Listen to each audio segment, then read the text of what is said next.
everyone, and welcome back to Thoughts on the Cosmos.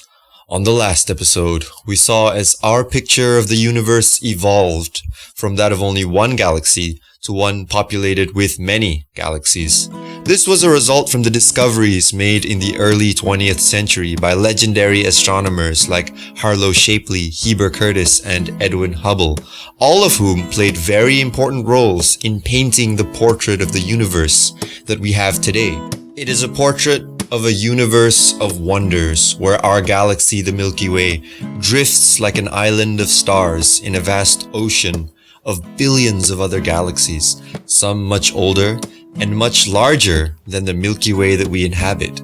Could there possibly be intelligent beings populating those other galaxies that have also discovered the same idea, but only to them, the aliens would be from the Milky Way?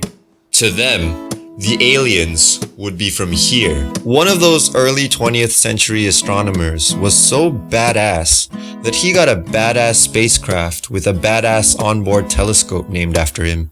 That's pretty badass. Today, this telescope continues the tradition of its namesake by peering into the depths of intergalactic space and capturing light that has traveled across distances of millions of light years between galaxies. I'm talking about the Hubble Space Telescope. The cool kids just call it the HST. And as of today, it has been operating for more than 25 years. The first ever of its kind, a space-based observatory orbiting over our heads, taking pictures of the universe beyond the Milky Way and relaying it to us humans here on the ground. As I mentioned previously in episode 4, Edwin Hubble was the astronomer who was instrumental in gaining for humanity the idea that other galaxies existed beyond the Milky Way. He did this by verifying a crucial piece of evidence when looking at images of the Andromeda Galaxy. Back then, it was known as the Andromeda Nebulae. Other galaxies are places that exist far, far away from here, separated by a vast expanse of cold and empty space.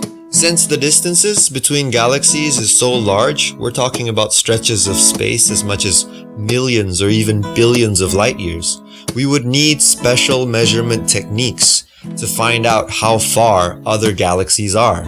This applies to anything beyond a few hundred parsecs. A parsec is a measurement of distance equal to about 3 light years. More on what a parsec is in a later episode. You might have heard it mentioned by Han Solo from Star Wars Episode 4, A New Hope. It's the ship that made the Kessel run in less than 12 parsecs. There's a special and strange type of very bright supergiant stars in the universe called Cepheid variables. They're called Cepheid variables after the star Delta Cephei, which was discovered to be the first of its kind. More importantly, they are referred to as variable stars because they physically change in temperature and brightness over a period of time. What I mean is that if you were to visit these stars and study them closer up, you would find them to swell and shrink over time due to the nuclear reactions inside. As a star depletes its primary hydrogen fuel source, it starts to expand and contract. The intensity or magnitude brightness of the star begins to pulsate because of the unstable chemical reactions.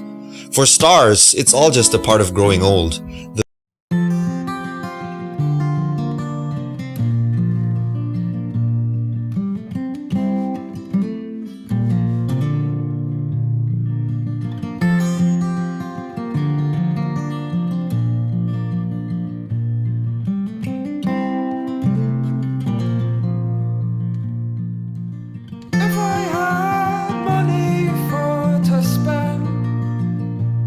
I will buy a dram for my drinking friends.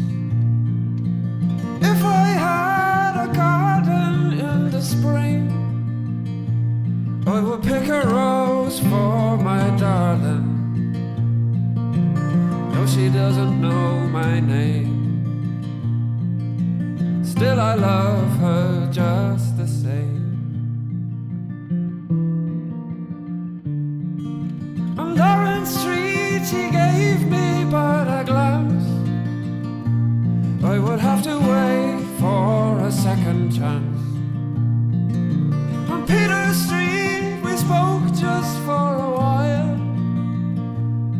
I like the way she talked, the way she smiled, though the moment quickly passed. I wish I could have made it last.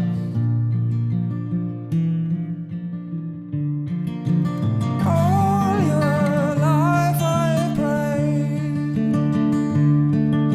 you go just where you wanna go.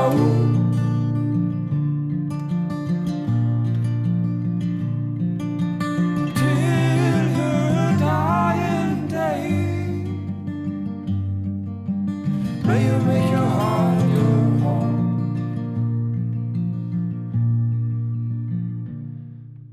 I meet the boys and we'll all joke and jest.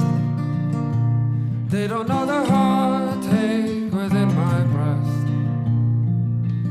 Every man has troubles all his own, so I sing it to the stars and to the stone. And maybe if I told her so, I'd see a smile and away we go.